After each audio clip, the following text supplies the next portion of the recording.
স্ত্রীর এই দুটি অঙ্গ প্রতিদিন টিপলে মানুষ ধনী হয় এবং ধন সম্পদের বৃষ্টি হয়। নমস্কার বন্ধুরা, জয় শ্রীকৃষ্ণ, রাধে রাধে। বন্ধুরা, আজকে ভিডিওটিতে খুবই আকর্ষণীয় এবং প্রেরণাদায়ক হতে চলেছে। শাস্ত্রে নারীকে দেবী রূপে বলা হয়েছে এবং দেবী প্রতিটি অঙ্গে অন্তত পবিত্র।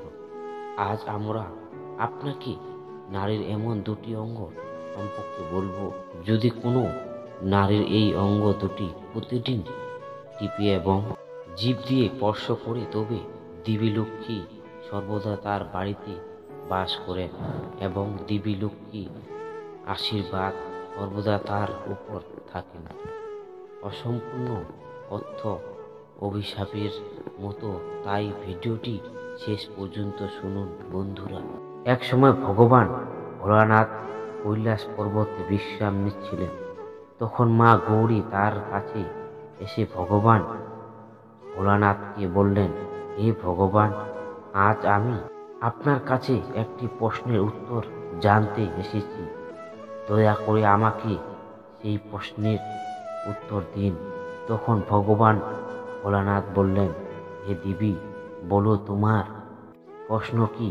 তখন মা গৌরী বললেন, হে ভগবান, আমি আপনার কাছে জানতে চাই যে নারীর কোন অঙ্গ টিপলে এবং জিভ দিয়ে স্পর্শ করলে গৃহ আডল সম্পদ আসে এবং মা লক্ষ্মী সর্বদা সেখানে বাস করেন।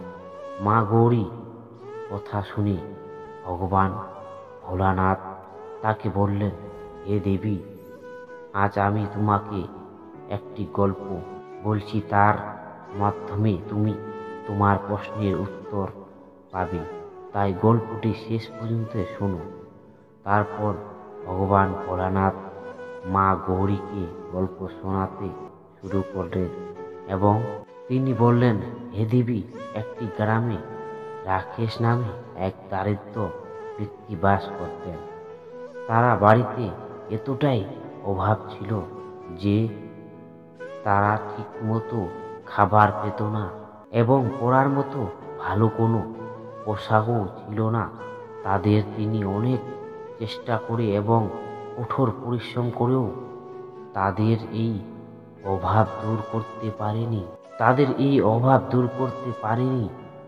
এই অভাবের কারণেই তার স্ত্রী তার প্রতি খুব বিরক্তি থাকতেন, কারণ তিনি ভালো খেতে পেত না এবং ভালো পড়তেও পেত না। বন্ধুরা, প্রথমত বাড়িতে খাবার না এবং তার উপরেই স্ত্রীর কুটুকি রাকেশকে খুব বিরক্ত করত।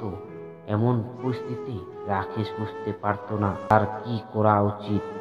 এভাবে কিছুদিন চলার পর রাকেশ তার স্ত্রীর কুটুকি শুনতে না পেরে বাড়ি থেকে দূরে কোথাও চলে যাওয়ার সিদ্ধান্ত নিয়ে বাড়ি থেকে বেরিয়ে রাকেশ জঙ্গলের মধ্যে একটি রাস্তা দিয়ে হাঁটতে শুরু করলেন। পথে যেতে যেতে তিনি দেখলেন এক মহাত্মা তপস্যা করছেন।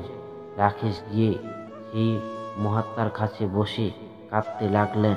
তখন মহাত্মা রাকেশকে বললেন, বৎস, তোমার সমস্যা কি? তুমি কাঁদছ কেন? তখন রাকেশ মহাত্মা মহারাজকে বললেন, হে মহারাজ, আমি আমার স্ত্রীর কারণেই খুব বিরক্তি। আমি এমনিতেই এত গরিব, আমার ঘরে খাবারের এতটাই দানা পানিও নেই, আর তার উপরে আমার স্ত্রী আমাকে কটূক্তি করি। আমি যথেষ্ট চেষ্টা করি না কেন, যতই পরিশ্রম করি না কেন, আমি যথেষ্ট অর্থ উপার্জন করতে পারছি না। আমার একটি ছোট ব্যবসা ছিল, তাও বন্ধ হয়ে গেছে। আমার এই খারাপ সময়ে এই দিনরাত আমার সাথে ঝগড়া করে, এই কারণে খুব বিরক্তি এবং সেই কারণে আমি আমার বাড়ি ছেড়ে এখানে এসেছি। বন্ধুরা, রাকেশের এমন কথা শুনে মহাত্মা বললেন, বৎস, কেঁদো না। আমি তোমাকে এমন কিছু কথা বলতে যাচ্ছি যা তোমার ভাগ্যে বদলা দেবে। তোমাকে প্রতিদিন তোমার স্ত্রীর দুটো অঙ্গ টিপতে হবে এবং জিভ দিয়ে স্পর্শ করতে হবে। এতে হঠাৎ করে তোমার বাড়িতে অর্থের আগমন শুরু হবে। তোমার ঘরে প্রচুর ধন সম্পদ আসতে